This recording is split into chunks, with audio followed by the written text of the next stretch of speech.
Hi everyone, this is Sravani. Welcome back to my channel Sri Sravani vlogs. ఈరోజు మన వీడియోలో కోడిగుడ్డు పచ్చడి ఎలా తయారు చేసుకోవాలో చూపిస్తున్నాను. ఈ ప్రాసెస్ చాలా ఈజీ, 2 మినిట్స్లో అయితే తయారు చేసేసుకోవచ్చు. ఈ పచ్చడి రైస్లో కొంచెం ఆయిల్ కలుపుతుంటే చాలా బాగుంటుంది, అలానే దోశలో కూడా చాలా బాగుంటుంది.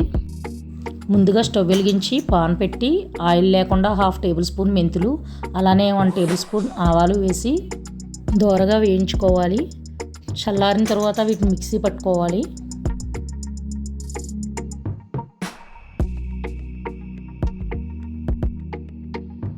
నేనైతే 3 ఎగ్స్ తీసుకున్నాను, వాటిని ఇలా బాయిల్ చేసుకోవాలి.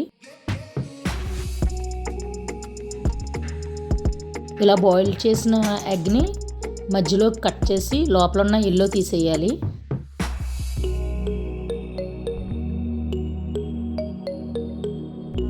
ఇప్పుడు వీటిని చిన్న పీసెస్ కింద కట్ చేసుకోవాలి.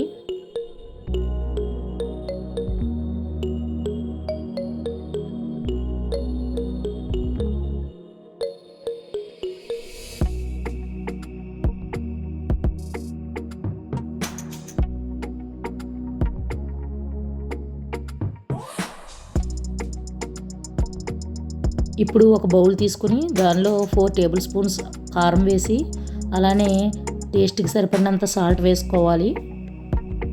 1/2 టేబుల్ స్పూన్ పసుపు వేయాలి. అలానే ముందుగా మనం ప్రిపేర్ చేసి ఉంచుకున్నాం కదా మెంతులు ఆవాలు పౌడరు, దాన్ని 1 టేబుల్ స్పూన్ వేసుకోవాలి. ఇప్పుడు వీటన్నింటినీ బాగా మిక్స్ చేసుకోవాలి.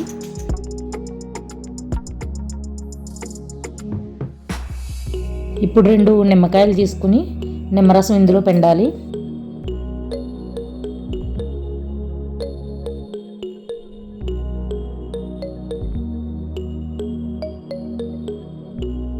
ఇప్పుడు దీన్ని ఇలా బాగా మిక్స్ చేసిన తర్వాత ఆల్రెడీ మనం ఎగ్ పీసెస్ కట్ చేసి ఉంచుకున్నాం కదా, వాటిని ఇందులో వేసేయాలి.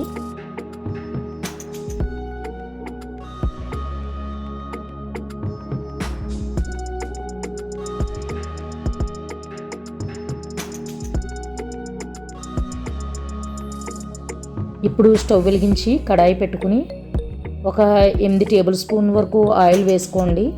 ఇలా ఆయిల్ ఎక్కువ వేసుకోవడం వల్ల 1 వీక్ వరకు కూడా ఈ పచ్చడి నిల్వ ఉంటుంది. ఆయిల్ హీట్ అయిన తర్వాత వెల్లుల్లి రేకలు వేసుకోవాలి. కొంచెం వేగిన తర్వాత కొద్దిగా కరివేపాకు, అలానే ఎండుమిర్చి, జీలకర్ర, వీటన్నింటినీ బాగా వేయించుకోవాలి. ఇలా వేయించుకున్న దాన్ని మనం ఆల్రెడీ కలిపి ఉంచుకున్నాం కదా ఎగ్ పీసెస్, వాటి మీద వేసేసుకోవడమే.